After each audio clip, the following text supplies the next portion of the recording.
What are we doing? Dude, I don't know. You need a hug? All right, let's do it. So I was doing some research, It's like therapy for us. You're just easing into not having much time on your hands. and I'm stoked for the journey. What's up, everybody? My name is Brian Boyd. And as you know, I'm the Zack Hitler. Oh, And- yeah. and we are two dads on a mic. Microphone. Welcome to episode number 7. Let's jump into a little bit of housekeeping really quick. Housekeep that man Before we clean. jump into anything else, we appreciate all of you for taking time out of your day to enjoy our content as much as you do, and make sure that when you are enjoying our content, you're liking, you're following, you're sharing, you're subscribing, and you're just becoming a part of the community, right? Two Dads on the Mic, at the number 2 Dads on a Mic, Facebook, YouTube, Twitter, Instagram, all the good stuff. Every platform. Every platform that you can imagine. The number 2 Dads on a Mic. Yes. What's up, buddy?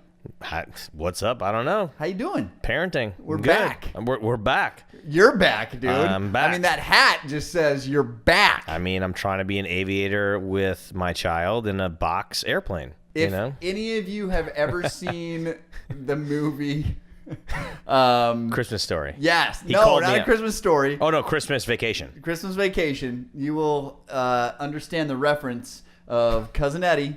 I am and Cousin Eddie. Shitter's full, dude. I can't wait to own an RV someday and just be able to say that and come out of this. Funny fact is I own this hat right now because a client of mine had a themed party that I was DJing, and it was a travel theme.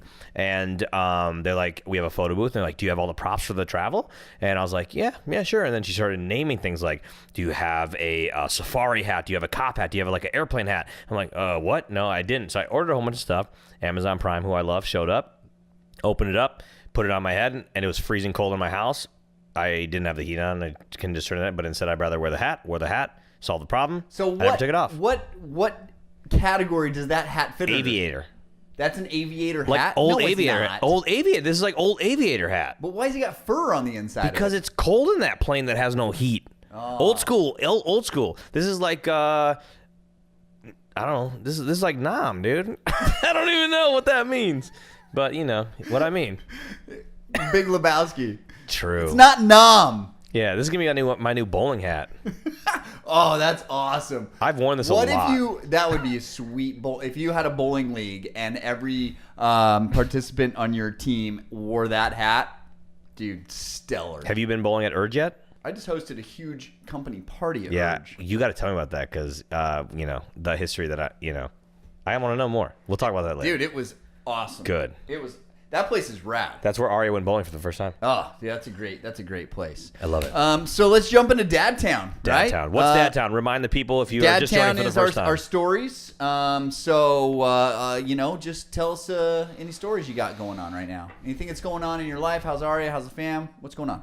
Dadtown for me right now is I've been boosted up to another level of life, and me and the wifey were asked to kind of teach at a training for social media, live selling, Facebook world, Instagram world, of like how to get better, how to answer questions to like a group of people for 2 days.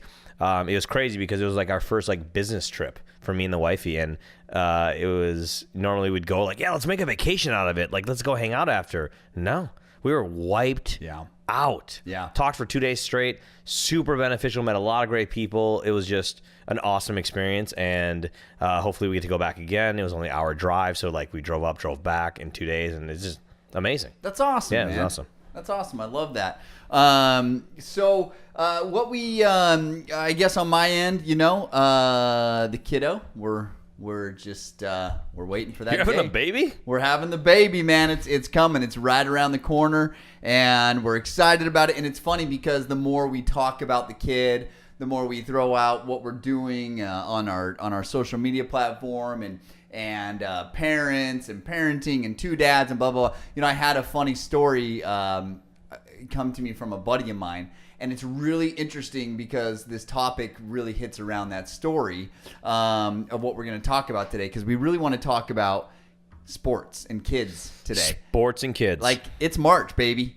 March Madness, baby. March Madness, baby. Type of dandy, baby. Dude, I'm curious your stories about what you remember about March Madness, because I'm not a big sports guy, but I have some stories. Well, I'm a huge March Madness guy. Like March Madness, if there is one sport event that I really want to do on my bucket list, I want to attend a Final Four, but I also want to attend a March Madness weekend in Vegas, so I can just place crazy bets I was gonna on say, awesome games. That's why I got into it, because it was betting in high school. People would have the brackets. Oh yeah, the brackets are fun. I knew nothing about basketball. You don't need other to. than I played it. But that's the greatest thing about March Madness. You need to know nothing about basketball. I feel like everybody has the same story in their story of like, yeah, and the one dude won because he liked the mascot, and he won. Color of the jersey. Everybody has the same kind of outcome of one of their brackets that sticks in their brain. And yes, and that's what makes it amazing is that anybody can just participate in March Madness. There's tons of games, and it's college. And you know what? The best quote about college basketball I've ever heard is, "It's just good enough, and it's just bad enough to make it interesting."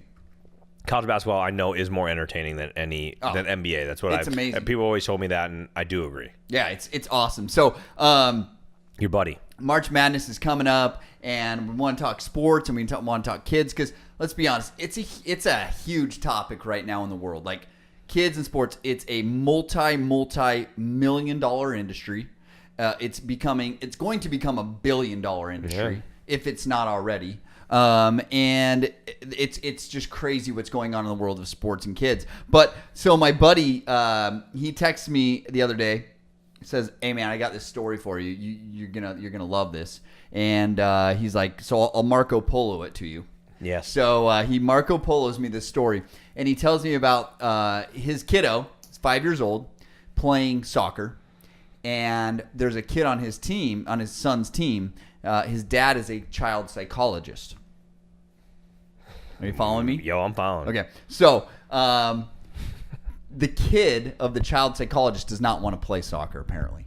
So they're at this game, and the child psychologist kid is out in the field sitting down. Oh, gosh. Doing nothing. Just sitting in the middle of the field. Do you know, by any chance, did the psychologist ever play sports? I have no clue. Because I never met the guy. Yeah, okay. So, sitting down in the middle of the field. Just sitting there, doing nothing. Sitting there. So dad, child psychologist, the one that's supposed to know, oh my kid, goodness, he did something bad. Loses his mind. Starts screaming at the kid, saying, "You need get up!" Walks out onto the field and stands next to his son, and starts ordering his son. Is he like a family therapist or psychologist? What child psychologist? Oh gosh. Oh so my gosh. Starts ordering his son what to do. Kid is not listening. Apparently, the coach, from my friend's point of view, the coach is like, "Hey, if he doesn't want to play, like we'll get him off the field." The coach became the psychologist. Exactly. Reversal of role. Seriously. And tells the dad, like, no, calm down. Dad grabs the kid by the arm, drags him off the field, and basically berates him in front of family, friends, parents, everything. Walks off and gone. I always want to know almost, further of the story of the what is the real thing going on in their life, because there's something going on in that dad's life that is bad. Yeah. If you're a psychologist, child, and you do something like that, either I would guess if I was gambling, marriage is out the door, hates his job. There's something that the kid just got something taken out on him. Well, you know what my friend took away from that? What? He's not a child psychologist. But he didn't do that with his kids. He's good. dadding pretty good. He's pretty good. Like pat yourself on the back. You just didn't yell at your child. But you're doing the damn thing. Oh my goodness. Or isn't that crazy? Or is the son not anywhere near what the dad expected the kid to be, but there is no expectations of your child as you raise them. Their child is who they're going to be. Well, here's the thing about sports. It is like the one thing. And I am one of those people, and my wife will attest to this. I can get crazy around sports. Like, it can change my mood. If my team doesn't win, I'll get pissed off. Is that the only thing that can change your mood like that? Sports? Like that? That's a really great question. I would say ignorance of people, too. To a certain degree, but I would say that sports might Hi, Molly. actually be the one thing that could change my mood more than anything. That's crazy. It is crazy. It's crazy. It's like this. I don't even know how to explain it. It's very Gary Vee of you. It pisses me off Because if people didn't know you or they knew you, but they didn't know you watch sports, they would never think that. Yeah, ever. Like I could be. In fact, I used to plan my weekends around sporting events, and I would get so pumped up for certain sporting events, and if the outcomes didn't happen the way I thought they were going to happen, dude, it would piss me off. Did you always watch sports as a kid? Oh, dude, I still watch them now. Dad loves sports? Oh, sports. Yeah. I was raised in a sport. See, that's why. Yeah, I wasn't. I was more going to play them than to watch them. And I still, to this day, my theory right now is unless it's Super Bowl or it's a gathering of people that are going to be happy together, whether one side or the other, I can spend 4 hours doing something else. So what's your going to Dad Town? Like, what's your story around sports?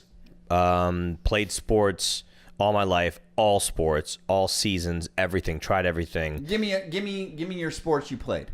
Soccer, Okay. baseball, Okay. tennis, golf, not football.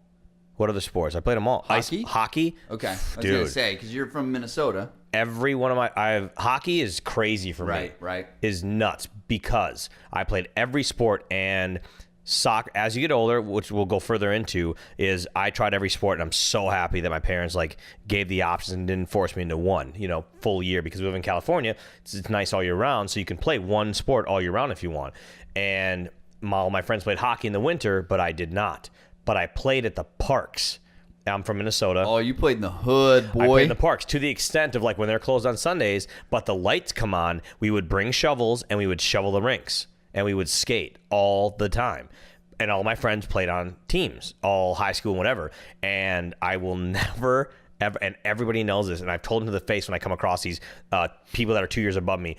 When I was a senior, I went out for the hockey team because everybody's like, dude, you skate at the park.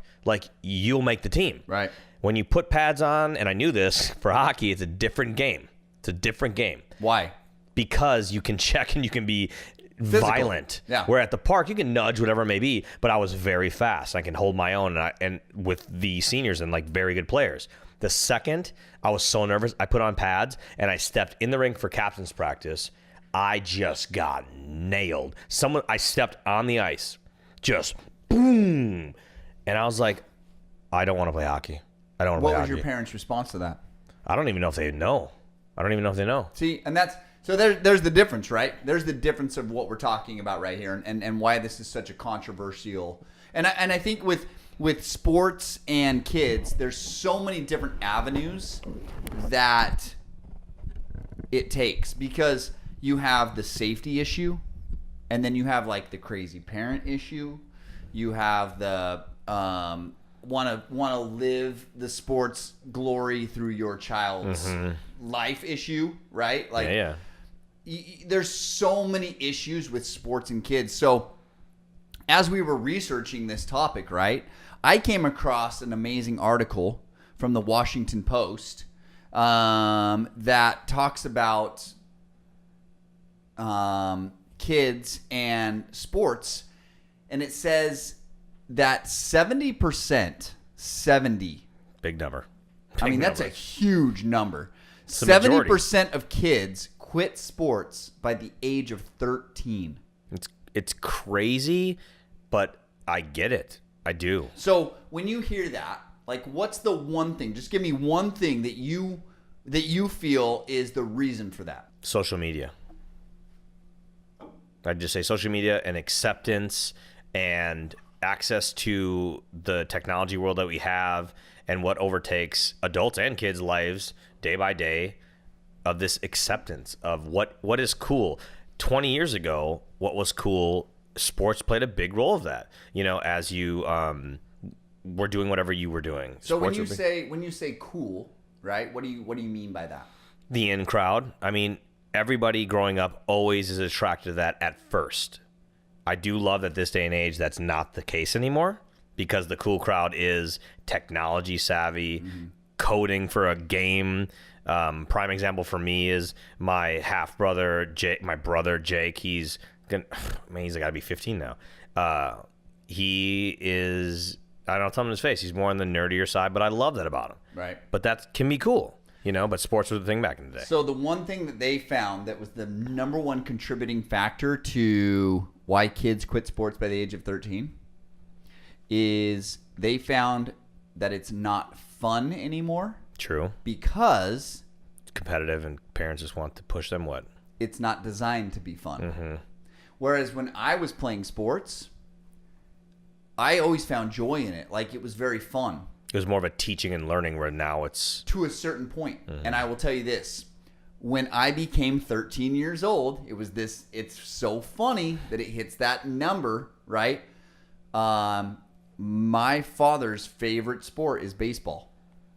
And I'm a baseball fan. I love baseball. I will go to baseball games all day long. But when I was pressured into playing baseball, it became a chore. Mm-hmm. Right? It wasn't a choice anymore. It was more of a why or when are you going to play or why aren't you playing, blah, blah, blah. Right? And I went the complete opposite route, and I went to soccer. Mm-hmm. And I didn't want to play baseball anymore. Your dad was like, this is why you picked this? Or? Yeah, he didn't understand it. And I was, number one, I was better at soccer than I was at baseball. Yeah. And I played soccer while I played baseball as well. So I always played soccer in the fall and baseball in the spring. Soccer in the fall, baseball in the spring. Soccer in the fall. But I was better at soccer than I was at baseball. I'm not a huge dude, right? I couldn't hit the ball very well. I could field the ball good. But you played baseball. Totally. But yeah. I played baseball from the time I was 5 years old until I was 13. Same with me.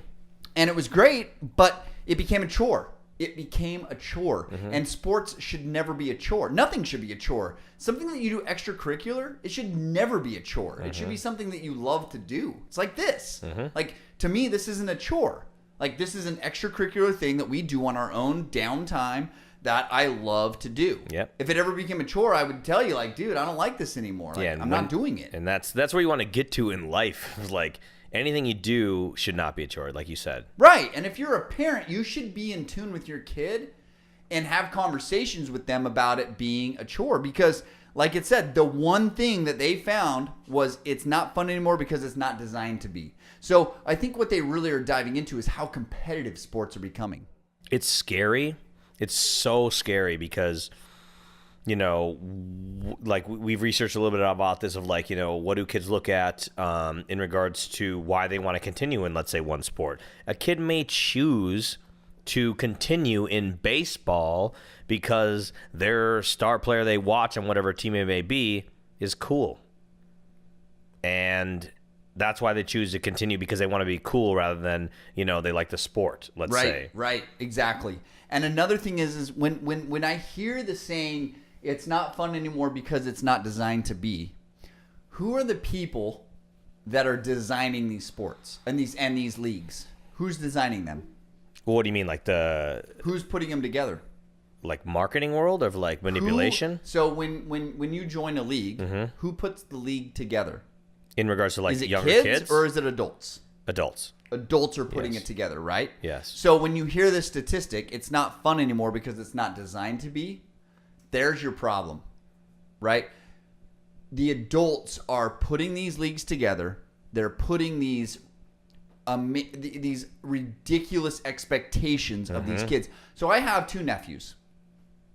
I have a nephew right now that plays on two different soccer teams, right? He plays on, I think it's two different baseball teams. At the same time kind of thing? Oh, yeah. Oh, see, I don't like that. It's insane. The overlapping. I get two teams. Traveled. He lives in Seattle. Sorry to interrupt you. He lives in Seattle, and he just traveled to Phoenix for a soccer tournament. Dude, he is 10. Yeah, I'm trying to, because I was a big soccer player myself, and nothing ever overlapped. I played on different teams of soccer, but that was different because you were in high school, and then you had select teams, then you had summer and whatever it may be, but nothing like you're going to play on one or the other, or two at the same time. I mean, like, focus is key. I mean, with all this, what you're kind of talking about is like, you want to drive your focus into one element that you're doing, whether, at that time, rather than 5 other things and focusing on, how good am I going to get at this, or parents, forcing everything that you're talking about. It's a different world right now with sports. Well, and it's pressure because honestly, kids are advancing right at such a rapid pace, and they're being so good at what they do that if you're not like focused and practicing all the time, then you're not going to be good enough to play on the teams. Kid. Leave that up. I'm going to leave that up to Arya, my child. But okay, I'm going to back that up for a second. What if it's not a choice for Arya because she's not good enough to play on that team? And she's 10 years old and she wants to play on this team with all of her friends, but they've been playing on that team since they've been 6 and they've been practicing, and then she's just not good enough to play on that team. So you're saying like Arya comes to me like, "Hey daddy, I'm not good enough." Yeah. I would say, well, if she's not able to get on the team, like what if she's not able to make the team? Well, if she's not able to make the team at age, you said 10? Yeah, like 10. 10, I would definitely not just, go into her like, yeah, but you're good enough. You're the best. You're my daughter. I played soccer. You're going to be amazing. You're Thanks, my bloodline. Dad! Yeah, I would have probably a week's worth of conversation, or like bring it up like, however it may come up in conversation. But if any sport is not meant for her, and that comes back to like giving her, I want her to play and try everything just like I did. Because in Minnesota, you have seasons. In California, you can play one sport all year long. So I want to have her access to everything. But if she says like it's not for me at 10, even though they're 10 and they might not know, and it might change at 13, they might go back into it because they might play another sport and do it. I would just say, okay, that's fine. But I would say in this day and age with technology and phones and all that stuff, which, yes, they're very powerful. Yes, they can add a lot of value, whatever. But because they want to sit back and do nothing, I would say okay, that's fine. But I want to find another avenue that you like, another activity, right, or another book club or whatever you want to do. I want you to be involved because there's a team effort of team building, leading, whatever it may be, community, that's why at those ages, I don't know where it cuts off, maybe like 16, 17, really, of... No, I think it's a lot lower than that. Yeah, it is lower because like I'm like, 10. wait a second, because I could be a captain of a team at freshman year if I was that good. So yeah, it's low. But if she knew and she convinced me of like, I know what I want to do, then I'm going to be supportive of whatever she wants to do. I'm never going to be a forceful parent. Right. And I think I think on the flip side of this is I don't agree with how competitive sports are at a young age. It's not that it's not a bad thing because in life, right? Not everybody wins. In business, not everybody wins. And I get that. Kids have to learn that. I agree with that. I totally agree. But I think that's where the debate of participation trophies comes into play. Everyone says we're in the age of participation trophies, right? But that's I think kids should have the chance to lose. Oh, for sure. I was going to bring that up because we pre-plan our episodes a little bit like we want to talk about, but I love the organic of how it happens. Right. But I was going to what is your take on 8th place trophy? None. And not a trophy. It's just not. It should be. You shouldn't even be in the league. Yeah. It's like, okay, this is the one thing I love about the Champions League in England. Okay, so for soccer, right? They have their X number of teams. The bottom 2 teams of that league, they get bumped down to the D League. The top 2 teams of that D League get bumped up into the Champions League. I mean, imagine if it was that way in all of our sports. Whereas like in Major League Baseball, let's say the Yankees just had like a shit year and they were the bottom 2 teams of all the teams in baseball and they got bumped down to AAA, but their AAA team was like the best AAA team and they got bumped up to the majors.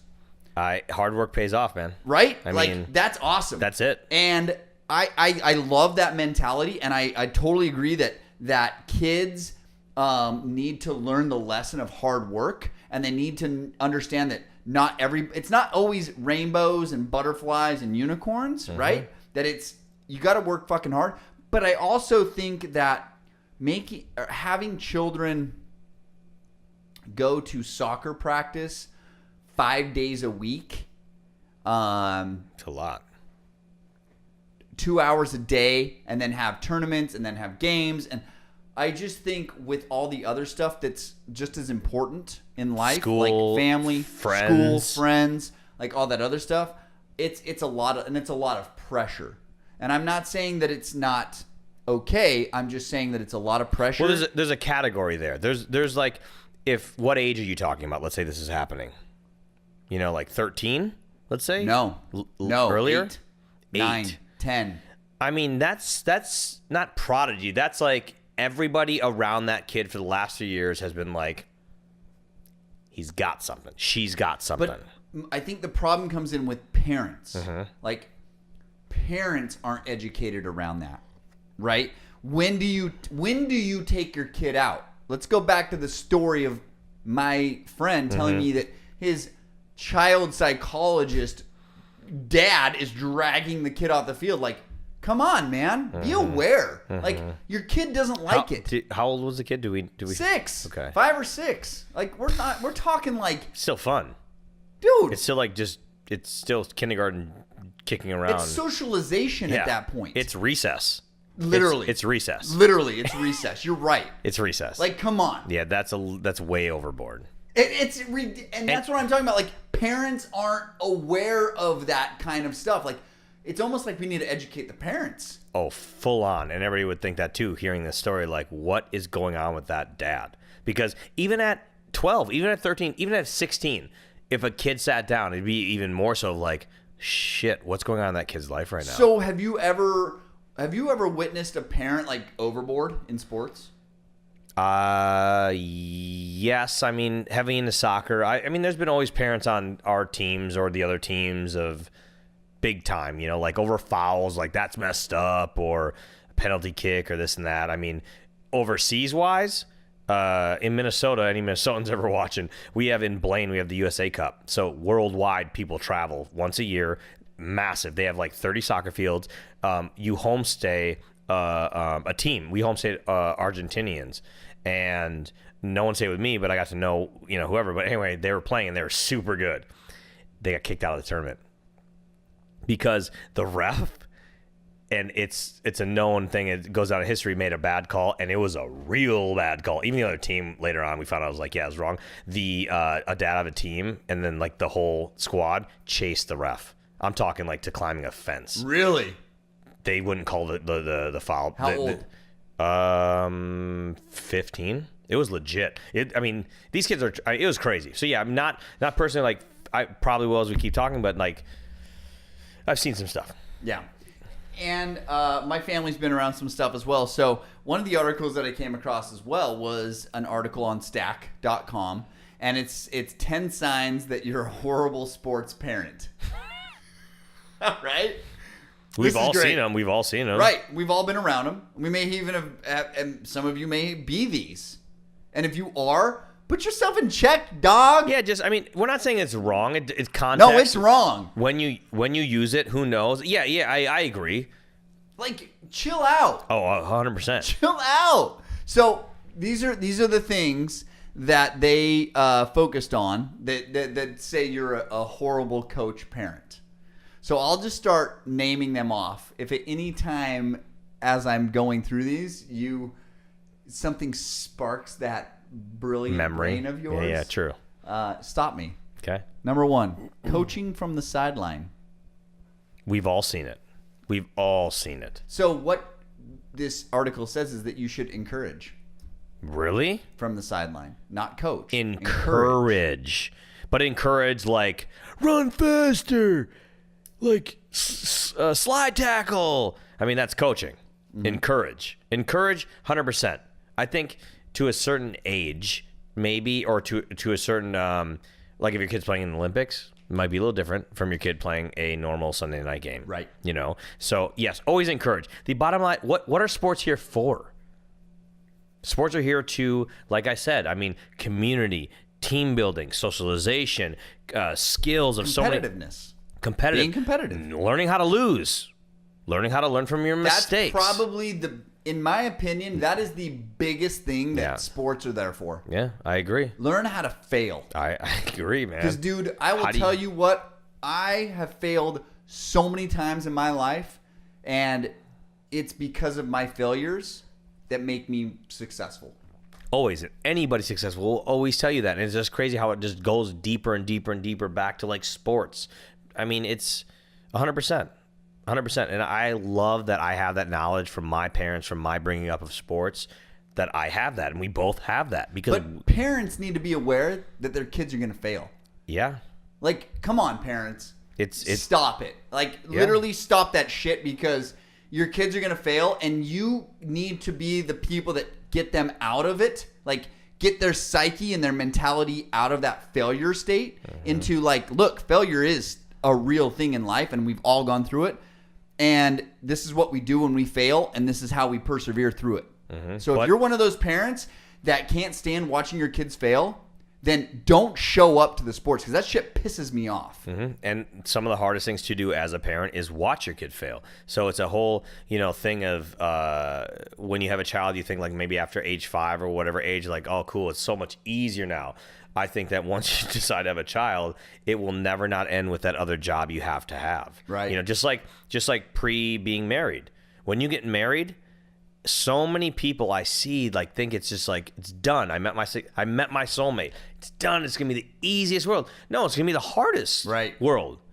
Because you change, you adapt. There's so many things that are just gonna be thrown into your face that you always will have to work, but you have to understand the end game of that work. It's another sport you're gonna have to play. Do you want to become a champion at that? Then you have to train and learn. Right. No, that's awesome. I think that's such a valid point. We're going to talk about that in a future episode, how you have to adapt being even just married, because it's so true. Number 2 that they say is your expectations are too high. And then the sentence that goes along with this, even in the highest level of varsity sports, only a small percentage of athletes go on to play in college. And then imagine what it's like to go on to the pros. Like, the expectation of kids these days is just ridiculous. Well, I think more expectation comes out of parents who had that height in high school or college, and they think just because of my DNA and that's my blood, superstar. Or the complete opposite. True. I couldn't do that, so they will. Yeah, that's even dangerous. That's more dangerous. Yeah. Number 3, criticizing other kids. So, in other words, like if your kid's a quarterback and the other kid's a wide receiver, and your kid throws a great pass and the wide receiver drops it, ridiculing another kid. Like, if my child ever got ridiculed, it depends of the game. We've all been there in sports, playing them. I don't watch too many of them. I may fly off the gun, and that may be my fault, but I would apologize for it. But I may outside, like, just chit chat on a normal like note of like, look, man, I get it, man. Sports are so intriguing and this and that, and you get in the moment. But I just felt like it was a little too much. These are kids, these are our kids. We want to build them up. I would say the right things. Yeah. And I'm like, I just took that a little too much. So, next time, look, I'm not faulting you. I'm not saying I hate you right now. I get it, man. I've done these things. It's all how you talk and deliver. But I would say something. Well, there's a difference between being passionate and being an idiot, right? Passion and idiotism are completely different things. And it's okay to be passionate about it, but you can't... How do you deliver that passion? Because some people might take that as criticism. Well, it's a kid. At the end of the day, it's a kid. Well, it's just like how you love sports. You may watch sports some days, and you may yell at that TV thinking like that's your kid. Well, I will yell at the TV, right? But you might yell at that player like, how did you do that? So now you might think back like, why am I yelling at this Whatever, you better player get your shit together.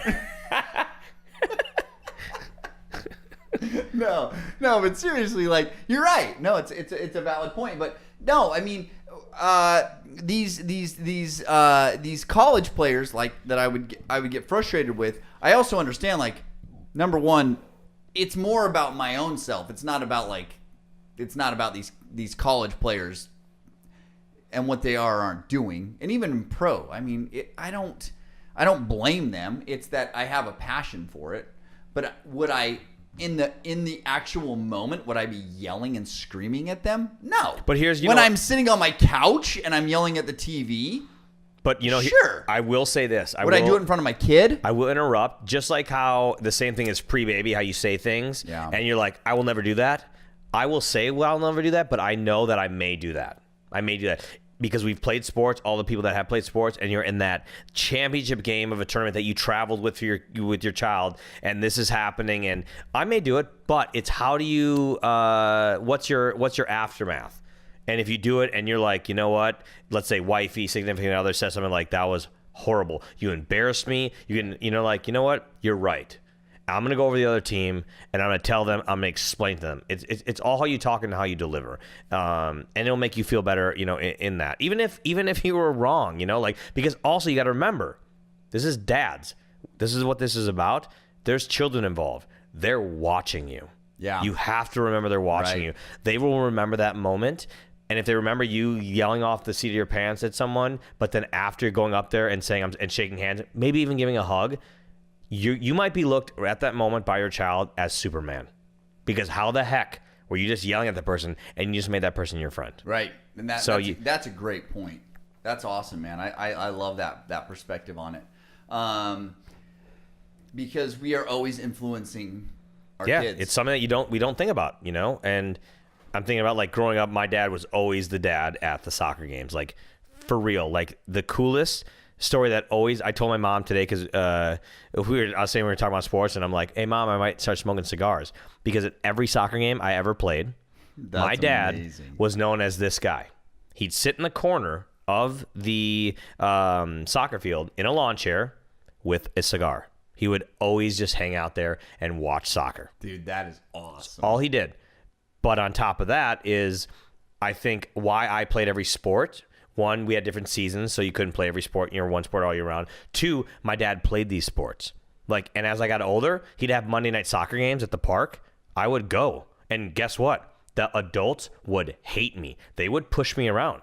And my dad sometimes I could see him maybe trying to stick up for me. But no, you're playing with the big boys. And I would play with adult. I'm talking, I get knocked over. And I think sometimes cry, but no. And basketball, same thing. I would eventually kind of like play in. I think that's the best teaching, the best knowledge you can give to a kid. And especially when the parent backs it up. Because there's a difference between being ridiculous, right? If a kid's playing in the game and you're like doing it on purpose, whereas if you're doing it because that's how competitive and that's how physical the game is, then there's as a dad, it's like, dude, if you're gonna play, you got to pay, right? So a couple other things that they mentioned in this article is bragging, not letting your kid have a life outside of sports, which I think is a huge thing. Yelling at your kid in front of everyone, which I think we've hit on already, and swearing, complaining, and being a loudmouth. I think out of those four, the biggest one that really sticks out to me, other than yelling at your kid in front of everyone, because you should never, ever ever do that. Not even you need yell, to have a just conversation talk with outside, your kid. not yell. You should never yell at your kid in a sports game. Just unless they went up to a kid and punched him in the face. Outside, still maybe yell at them, but not in front of her. I don't know. There's, as an adult, you can respond and you can react, right? Responding is completely different than reacting. We respond with intelligence. We react with emotion. Yeah. So if you are the type of adult that reacts with emotion, that's the type of child you're going to raise. Correct. And that's if you're the type of adult that responds with intelligence, that's the type of child you're going to raise. And this goes back to how have you raised your child to being 13. Right. I mean, the dad that I'm telling you the story about earlier, he was responding or reacting with emotion. There was no intelligence there. He lost every client he ever had in his business. Not only that, he lost future clients because my buddy, his business is over, who saw that would never refer anybody to him. It's just crazy. And that's what we know what business is all about. It's all about referral. Anybody can go to school forever and get whatever degree you want, but to being successful, it's a different story. And you do this stuff like that, and your business is done. Yeah. What about not letting your kid have a life outside of sports? Yeah. That's a yeah, big one. I mean, I was heavy into as I got older. After I played every sport for a long time, soccer is what I chose, and that's the other thing. You know, forcing your kid into doing what you think they should do is not right. Whether it be sports or something else, but giving them the outlet to having ability to doing whatever is important. So, yeah, soccer was a big one for me, and I had a life, outside of it, but I just chose soccer and I did a lot around soccer. But I had friends and I did everything. And So so now you've got the 3-year-old. Mm-hmm. I mean, Arya's going to. oh, she will play soccer. She will star. Just kidding. No. Arya. Yeah, I know, but I mean, But so when we get into our point of view, right? She's going to, like you said earlier, sports it's important, right? It builds character, it builds friendships, it builds team bonding. There's so many competitiveness. that's the important side of sports. So what's your point of view with sports and Arya? My point of view is what we talked about too is how do you raise your child, one, and how I am is I love activities and I love doing all that. I have soccer balls in the backyard. We kick it around. She's like, you want to kick the ball? Of course, I love it. Did I force it on her? No, but it's activities and this and that. And as she grows, I love doing these things. So she will like them at first because I'm her dad and I'm doing them and I want to do it, but she will then take on what she's going to like regardless. So, I mean, my point of view always is whatever is going to make her happy is going to be great, but I'm going to give her options within this to make her happiness. And it could be sports, could be something else, but in regards to sports, I do want her, I'm going to sign her up for all types of sports. Right. The question is like first day, if she hates something, will she go back? I mean, I think I'm going to research a little bit on how long should you give it, because it's just like food, Today I went to eat sushi. Arya never eats edamame. Hates it. I don't want that. She said it month after month. But she'll eat a sushi roll with salmon and avocado, but she just doesn't want it. And then one day she ate it. Now she loves it. Yeah. And it's amazing how that happens. Exactly. So it's the same thing. It just depends what age they are, but she'll have access to all that. And I want her to try every sport known to man because of the underlying team, people, building, leading, whatever it may be, that side. Once you get into 13, it is the kind of cusp, I think, in like. But where is that? And I go to the teenager type of thing. Like, you got a lot of teenagers that are like, oh, I don't want to do anything. I'm a teenager. Like, I'm independent. I don't want to do anything, right? You get into that bullshit of teenagers just becoming this, like, being that we have no clue who they are. I remember being a teenager. And, a lot of people say, like, well, my teenager this, my teenager that. I remember being a teenager, and I remember thinking that way. When I became 13, I wanted nothing to do with baseball. Okay, but at 13, were you only playing baseball? How many sports were you playing at 13? Just two. I was playing baseball and soccer. And I just remember it became a chore. It was like taking out the garbage. It was literally like taking out the garbage. Baseball was. Just baseball. Yeah. Okay. And I felt pressured to play. But at the same time, I also felt rebellious to not play. And my rebellion took over my pressure. What position did you play in baseball? Second base. Okay. Ryan Sandberg, Chicago Cubs, baby. How do you, as an adult, as a parent, like, how do you deal with that? My dad never had a conversation with me about, like, why don't you want to play baseball anymore? And it was his favorite sport, and he was my coach from the time I was 5 until the time I was 13. That's a whole other world now that your dad, you never implemented that. So that it goes back to, as a parent, you have a responsibility. I'm sorry, but you have a responsibility to have a conversation with your kid when they choose to not do something that they've been doing for a long period of time. Because there's something going on there. And to not have that conversation is ignorance. It's weak. Mm-hmm. That's what it is. It's fucking weak. Mm-hmm. And it's them just saying, well, they're just being a teenager. No, it's not them just being a teenager. Mm-hmm. Maybe there's something that's happened, or maybe there's something that's going on that's making them choose to do a different thing. And you should be in tune with that as a parent. That's the key, being in tuned. Being in tuned, you got to tune the radio to your child way more than you think, and always, and also to family, wifey, husbands. You always have to be in tune when that person is in front of you, and if you're not, then you're not going to know, and you're going to think that everything you think is the correct thing to do. And you can't take it personal. If they don't want to play a sport that you love, no, you are not them. Yeah. Don't take it personal. I will never. I know. I mean, hence why we're doing this right now.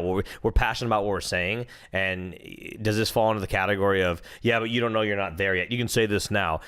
I truthfully do know it's different than raising a child. When she gets older, the options she's going to have with sports and other avenues. If she doesn't want to play a sport, then okay, what are the avenues? But I'm not going to just let her do nothing. You know, I know what benefits a child's brain in progression of just activities are just important, and that needs to be with other people and all races. That's why we developed kindergarten.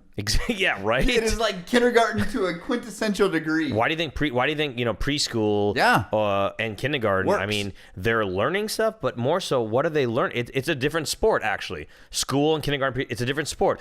The main objective is social interaction with other kids their age, and how to adapt, how to not do that, how to lead, how to I never even thought about that, but that's what it is. Together as a cohort, right? One group of solid people. I mean, imagine what this world would be like if it was more that way. Imagine what this place would be like if everybody just knew, like, hey, we got to work together. Guess who wouldn't be running this country right now? I don't need to get political. Preschool and kindergarten is another sport. Yeah, it is. And the teachers really are the coaches.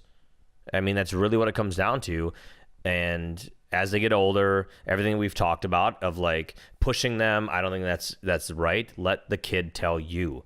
Just like a prime example is, and you're going to run into this, first time your baby's ever sick and you get a really big scare of, let's say your baby's temperature is 102. Okay. And you're like, in your research, you're like, oh my God, 104, they could have a brain aneurysm. Right. I'm freaking out. And I've had this happen to me. Right. And I was doing all this research. I'm in Minnesota. We live in California, and I'm freaking out. I'm at my mom's house. I didn't even wake up my mom because her back upbringing is emergency room. Call the ambulance right now. This is crazy. And I'm like researching. I'm okay, cool. I see what I see. I'm like, wait a second.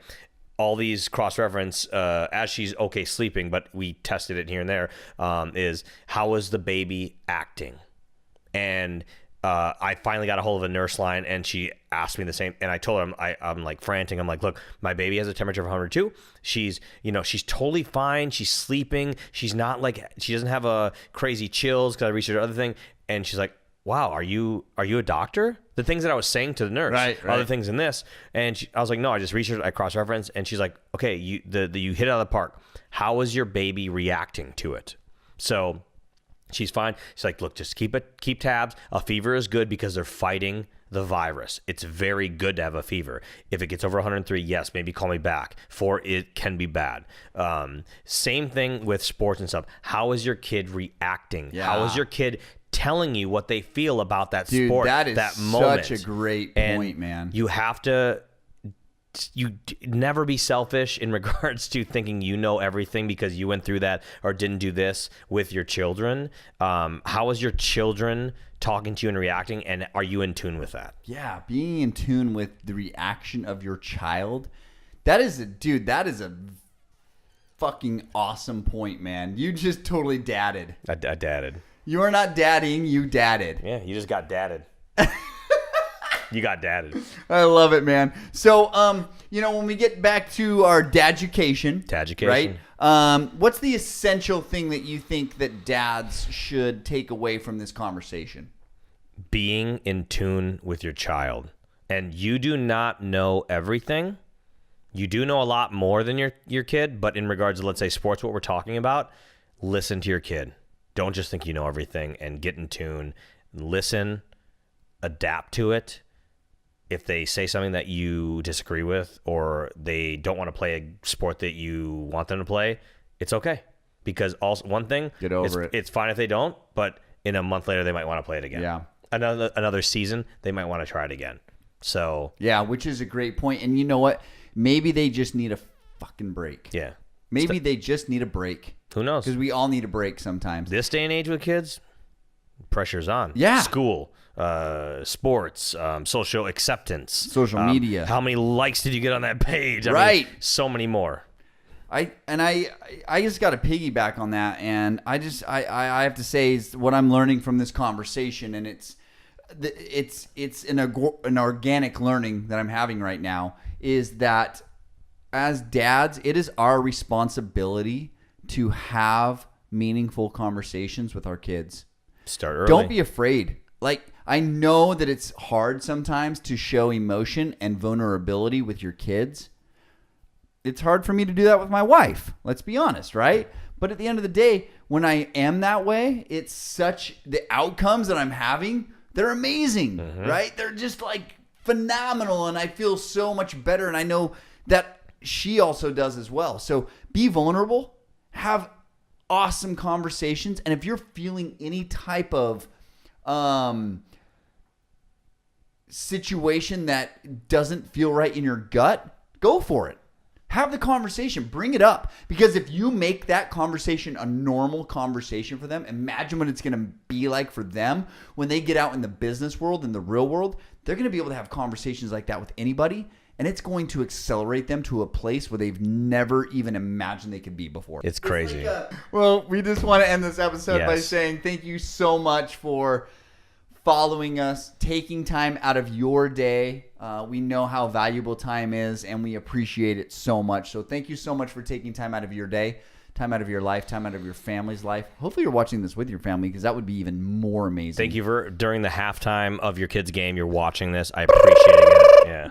Okay, kids got to go back in the game. Hustle back. Get those oranges cut. Oh, oranges and Capri Suns, baby. Dude, oranges. Yeah. Halftime. Let him see. Nothing better than halftime oranges and Capri Suns. But thank you so much. Remember, follow, like, subscribe, share, all those awesome things that help us keep going. At the number 2 Dads on a Mic on all of our platforms: Facebook, YouTube, Instagram, Twitter, all of them. Your neighborhood paper. Ooh, I like that. Just No one reads it anymore. pee it in the buys snow. Yeah, open that plastic bag that's on your doorstep right now that you just, or in the street. We're in page 7 on column 2. I'm just kidding. Well, we love you guys. Thank you so much. And 2 Dads on a Mic. And we're out.